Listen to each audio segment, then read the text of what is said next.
କହିଲା ପରେ ସମସ୍ତେ ଟିକେ ଥମ୍ସ ଅପ୍ କରିଦେବା କହିଲା ପରେ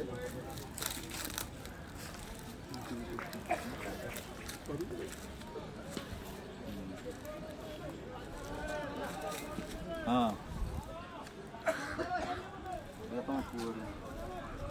मो ना चंदन कुमार जेना 2007 में पास आउट होइतिलु आमे ए एनसीएस स्कूल आमे पाठ पढुतिलु ए पडिया रे आमे खेलुतिलु आई बहुत गर्व लागुची निजुगु आज गोटे भाईचारा मैच होउतला जोटा कि बहुत वर्ष पर आज की 81 वर्ष हो गला 75 वर्ष रे एटा पालन करिया कथा बड़ भाई मानको मोर बहुत बहुत धन्यवाद। आज ये जो आलमोनिटी पालन करा जाउची आपण मानको सहयोग रे आमे माने निश्चित समस्त सहयोग रे हाथ बढ़ेबू आमे निश्चित आको सक्सेस करेबू आउ मोर कहबार कथा है आम डिसिप्लिन सहित एसबू जिनस आम करूँ आउ आज गोटे भाईचारा टूर्नामेंट रे आम परास्त हो सत आम सान भाई मैंने जीति बहुत खुशी लगुच आउ केमी